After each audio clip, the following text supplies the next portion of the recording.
I hope that these terrorist acts in London and England wake us up here in America to stop some of the petty partisan fighting that's going on about matters that are directly related to our national security. For instance, we're still fighting over electronic surveillance, a lot of which could help stop terrorist attacks against the United States. Some of the fight is ideological, some of it I think is just plain mistrust of the administration. What was the legal justification that they tried to follow when for years they were wiretapping ordinary Americans and everybody else without a warrant? And I hope this week, based on what happened in the United Kingdom, President Bush, the bipartisan leadership of Congress will sit down and say, hey, let's cut out the nonsense. We're fiddling while our enemies are getting ready to attack us. For example, if they didn't like some comment that you made on NBC, they could then go without any warrant, wiretap your phone, check out your bank accounts, surveil you. But we don't want that in America. Even if I had no contact with someone overseas? Even if you had no contact with someone overseas, under the broad way that they were talking about.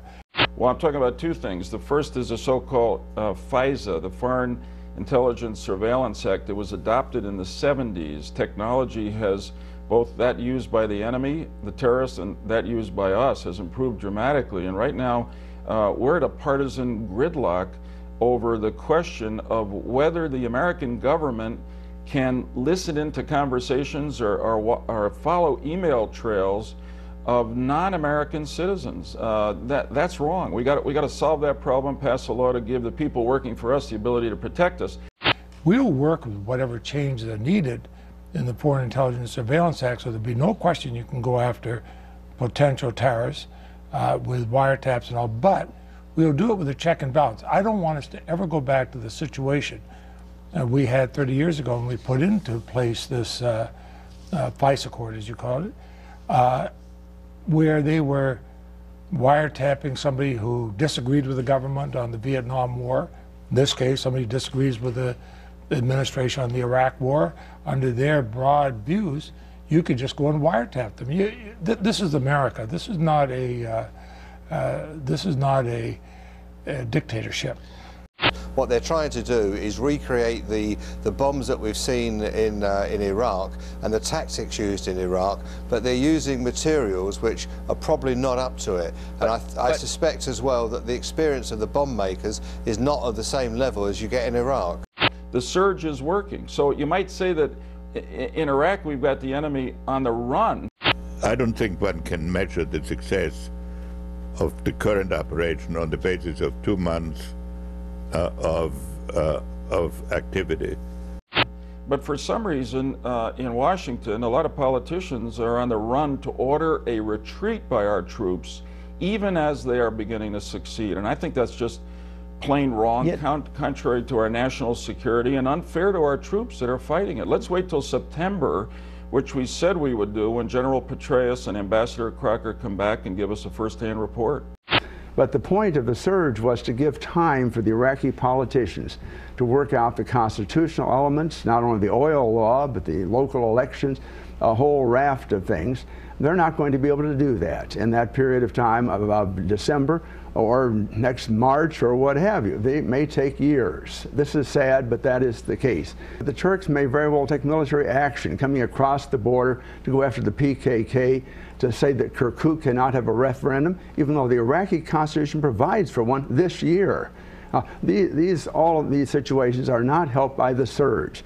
This simply risks American lives, I think, in abnormal problems that we're not going to be able to solve in that way. We should seriously consider trying to find a political framework which facilitates our departure, and the point of departure for finding such a framework is to indicate clearly that we do intend to leave, to start talking to the Iraqi leadership, all Iraqi leaders, about setting jointly a date for leaving, and also communicating to the countries around Iraq, every one of which has a stake in Iraq not blowing up, that we intend to leave, because they'll not be helpful if they think we're staying. And to order a retreat now, which is what some of my colleagues will ask us to do in July, is just outrageously wrong.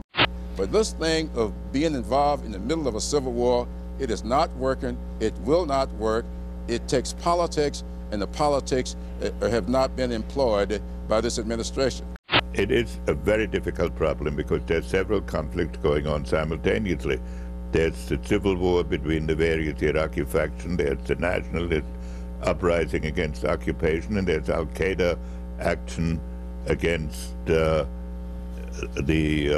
whole Middle East establishment, and all these things are going on simultaneously. I had an Arab diplomat say to me 2 weeks ago that what is happening in the Middle East today reminds him of what happened in Europe during the 1930s, when Nazi Germany began to make moves and the rest of Europe and the United States did not act quick enough to stop the Second World War. He was talking about Iran.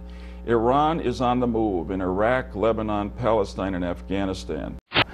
People talk glibly about Iran. What you're trying to do is to get the president to change the policy before it comes to that. Is that, am I right in assuming that? So that we don't have one dogfight after another and a presidential campaign based on Iraq, which is unlikely to come out very well in terms of the president's point of view.